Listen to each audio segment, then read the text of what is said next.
cette année, la Fédération culturelle canadienne-française s'est transformée en véritable laboratoire d'innovation et de collaboration.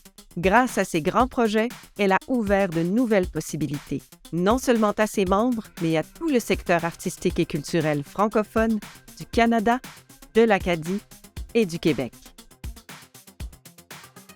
Pour sa 4e année, Passepart a porté des activités culturelles et artistiques dans toutes les écoles franco-canadiennes et acadiennes. Le programme a rejoint 750 écoles et 178 000 élèves de la maternelle à la 12e année. Près de 145 organismes ont reçu une subvention et plus de 500 artistes ont renforcé leurs liens avec le milieu scolaire. L'accélérateur TADA a renforcé et multiplié les collaborations entre les secteurs artistiques et culturels du Canada, de l'Acadie et du Québec. Les rendez-vous complètement TADA les ont réunis autour de conférences, de vitrines d'artistes et d'ateliers. La nouvelle place de la francophonie virtuelle les a accueillis dans un lieu de rassemblement numérique, ludique et stimulant. Enfin, l'accélérateur TADA a propulsé 5 grands projets de collaboration entre les francophonies québécoises, canadiennes et acadiennes. La Rucher a lancé sa phase 2 pour continuer de soutenir les enseignants et enseignantes en art. Elle a notamment instauré ou poursuivi un programme de mentorat, l'atelier Bâtir la confiance créative pour les futurs enseignants et enseignantes, un programme de conception d'activités pédagogiques et artistiques, une plateforme de perfectionnement professionnel et une communauté de pratique.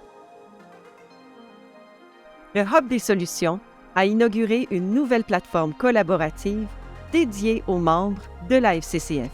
Cette plateforme favorise notamment le partage de services et la mise en commun de ressources, la concertation, les échanges et l'envoi de messages, la tenue d'événements comme les jasettes ouvertes sur l'actualité politique et une communauté de pratique pour s'inspirer, se relier et s'entraider. La Bande numérique a créé un programme d'accompagnement pour soutenir les organismes culturels et artistiques franco-canadiens et acadiens dans leur transformation numérique. Elle leur a notamment offert un accompagnement dans la création de leurs portraits numériques, des formations adaptées à leurs besoins, une communauté de pratique et un parcours de formation sur la transformation numérique destiné aux gestionnaires. La Bande numérique a aussi mis sur pied une équipe de conseillères et de conseillers numériques issus de la francophonie canadienne et acadienne et capable de fournir des services adaptés aux réalités du terrain. En plus de ces grands projets, la FCCF a persévéré dans son travail politique rigoureux. Elle s'est positionnée face au déclin de la langue française. Elle a publié 2 mémoires remarquées lors des concertations sur le budget fédéral et sur le plan d'action pour les langues officielles. Elle a outillé activement ses membres par des messages clés pour soutenir leurs interventions, notamment lors du Sommet national sur la culture. Elle a poursuivi ses représentations politiques pour protéger les intérêts de son écosystème dans la refonte de la loi sur la radiodiffusion et de la loi sur les langues officielles. Elle a continué ses travaux avec les partenaires de l'entente de collaboration pour avancer sur les enjeux prioritaires de son secteur. Enfin, la FCCF a réuni son réseau lors de son forum annuel intitulé « L'art de récolter ». Cette rencontre a permis à ses membres de réseauter et de se mobiliser sur ces grands dossiers. Par ses projets novateurs, son travail politique et ses efforts de concertation, la FCCF appelle ses membres et tout l'écosystème artistique et culturel à créer, à s'inspirer, à s'informer, à partager des ressources et à se réinventer.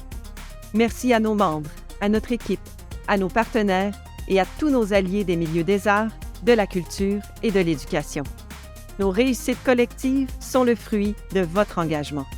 La Fédération culturelle canadienne-française, l'unique porte-voix nationale de l'écosystème artistique et culturel en francophonie canadienne et acadienne.